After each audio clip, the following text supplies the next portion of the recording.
C'est la fin de l'aventure Koh Lanta, le feu sacré, pour Rudy. Le candidat très impliqué sur le camp et les épreuves a été éliminé par les Rouges à l'issue du conseil. Un départ qu'accepte l'aventurier, même s'il n'apprécie pas vraiment le vote de certains de ses camarades.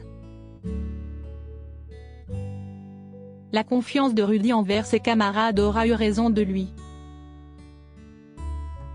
Dans l'épisode de ce mardi 21 mars, l'aventurier de la nouvelle équipe des Rouges a été éliminé au conseil. Une élimination à laquelle il s'attendait, puisque grâce à Esteban il se doutait que les votes allaient se diriger vers lui. Malgré sa stratégie de faire croire qu'il avait un collier d'immunité, Rudy n'a pas réussi à sauver sa place, se faisant éliminer par Elena et Anne-Sophie, ses anciennes alliées. Une trahison qu'il a encore en travers de la gorge, comme il l'a expliqué à Voici.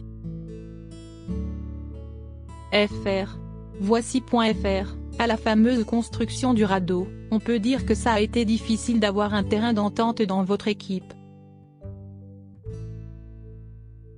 Vous prenez rapidement les commandes et pourtant ils n'ont pas voulu vous écouter, jusqu'à ce qu'ils réalisent que le radeau coulait s'ils ne mettaient pas assez de bambou. Rudy, j'étais un peu frustré que les gens ne me comprennent pas et ne m'écoutent pas. Par rapport au passif, je comprends qu'ils ont moins confiance et qu'ils aient plus envie de faire confiance à Frédéric. Je prends mon mal en patience et je les laisse essayer leur idée. Après, vu que j'étais sûr de moi sur ce coup-là, j'attends que ça change. On sent que vous avez plusieurs fois eu l'envie de vous imposer face à vos camarades. J'ai remarqué que je commençais à agacer. On est dans une recomposition, il faut laisser la place à chacun. Notamment Fred qui se mettait en avant. Je ne vais pas faire les mêmes erreurs, je vais essayer de me mettre en retrait et de laisser Fred faire les choses, vu qu'il aime s'engager. Vu qu'on est souvent en défaite, je le prends pour moi et me dis que je n'applique pas la bonne méthode. Je laisse Fred faire les choses. Quelques heures avant le confort, Quentin s'énerve en disant que personne à part Esteban et Clémentine ne s'occupe du feu. Vous dites même au conseil que vous en faisiez plus que d'autres. De qui parliez-vous, Anne-Sophie? Ces derniers temps, elle n'était pas très active sur le camp et pas très active sur le feu. Elle dormait et plus ou moins tout le monde tournait pour le feu. Je me suis occupée du feu dans les premiers, comme ça après je suis tranquille. Anne-Sophie, sur ce côté-là, elle était totalement absente. Rien ne laissait présager que votre équipe allait remporter le confort, et pourtant le hasard a fait que les jaunes ont perdu à cause d'une erreur. Est-ce que c'est un scénario que vous aviez envisagé? Ou est-ce que vous pensiez que tout était perdu d'avance? Tout était perdu d'avance. Vu comment ils ont pagayé et leur bateau qui était plus léger que le nôtre. Quand on voit l'épreuve, on voit qu'ils nous rattrapent et coup du sort. On a eu de la chance. Pour moi c'était perdu. Ils étaient à 2 doigts de nous rattraper et le sort a fait que le radeau s'est cassé. Rudy, question de la plus haute importance. Le poulet que vous avez dégusté, était-il chaud ou plein d'eau de pluie? Rire. Il n'était pas trop mouillé, il a plu mais vous savez quand on a faim sur Koh Lanta, croyez-moi que mouillé ou pas mouillé, ça ne fait aucune différence. On ne fait pas de détails sur ce côté-là. Vient ensuite l'épreuve d'immunité avec le retour de Tania, qui était l'une de vos alliées avant la recomposition des équipes. Dans quel état d'esprit êtes-vous en la revoyant? Je suis content de la revoir. J'étais déçu qu'elle soit éliminée, donc la revoir même si elle est chez les jaunes, Je me dis qu'elle peut poursuivre l'aventure et ça me réjouit. Même si elle n'est pas avec moi. Je pense qu'à un certain moment, le plus important est de continuer l'aventure. Rudy déplore le choix de Elena, qui a voulu casser son binôme avec Esteban avant le conseil. Vous avez un éclair de lucidité en décidant de faire croire que vous avez un faux collier d'immunité. Qu'est-ce qui a été le déclic? Tout le monde dit on vote Anne-Sophie. Mais je me dis que c'est trop lisse. Je vais voir Esteban et lui dis que c'est bizarre. Pour moi, c'était lui ou moi. Lui va chercher les infos de son côté. Il vient m'informer à la dernière minute que je suis en danger. Il me confirme et m'avertit en secret que je suis en danger. On avait un code. Quand l'un et l'autre étaient en danger, il venait vers moi, mettait sa main sur mon épaule et il mettait une légère pression. Ça voulait dire danger. À partir de là, ça a confirmé mes doutes. Il fallait que je fasse un semblant de baratin sur un possible collier.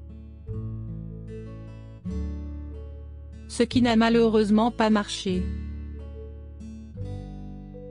Et non, pas assez de temps pour bien mentir, pour bien construire la faille.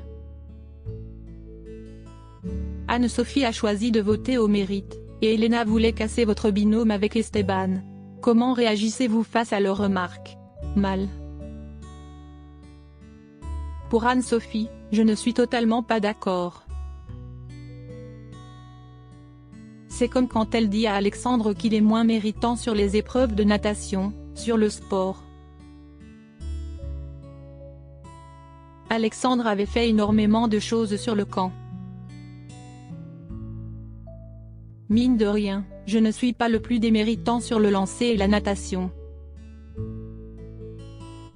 J'avance et je nage comme il le faut. Sur le camp, elle ne fait pratiquement rien. Elle ne fait que se reposer, elle ne s'occupe pas du feu. Elle ne s'occupe pas vraiment du bateau. Elle ne va pas chercher à manger. Pour Elena, je l'ai vécu comme une trahison. On était ensemble, elle parle de binôme alors que quand elle s'est retrouvée en danger, je l'ai avertie. Je l'ai protégée, elle a toujours été plus ou moins avec moi. On est des rouges, mélangés avec des jaunes. Si jamais on veut aller loin malgré les défaites, il faut se soutenir. J'ai pas compris ce revirement de situation depuis Tania. Indirectement, Tania était la personne en plus qui me faisait éliminer les jaunes. On était en supériorité numérique. Donc là, cette phase d'aller voir les ennemis.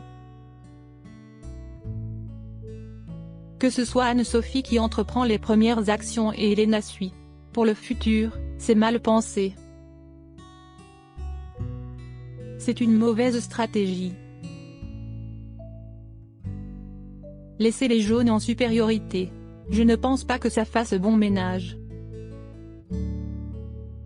Avec le recul, que changeriez-vous dans votre aventure? Ce côté-là justement, rire. Je ne ferai pas du tout confiance en Elena et Anne-Sophie.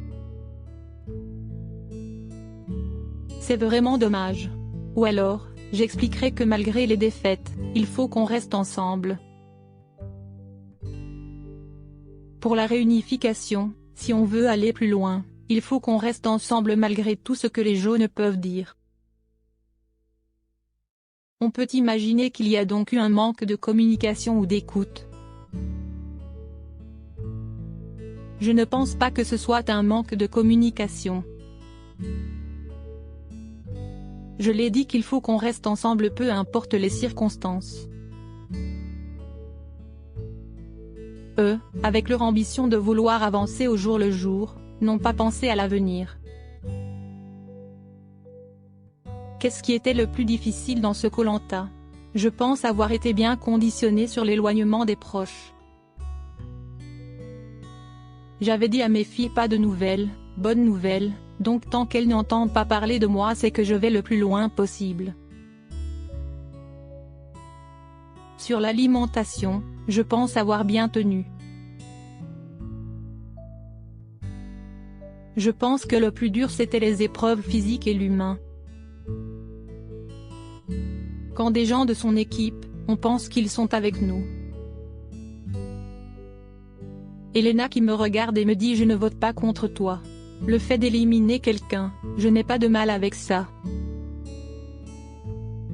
C'est juste la façon de le faire. Demain, on me propose une saison, j'agirai différemment. Mais ce jeu, cette aventure, je l'ai adoré. Aimeriez-vous refaire Koh-Lanta? Oui, sans problème. Demain, j'aurai une proposition, je partirai sans problème. Je suis un joueur.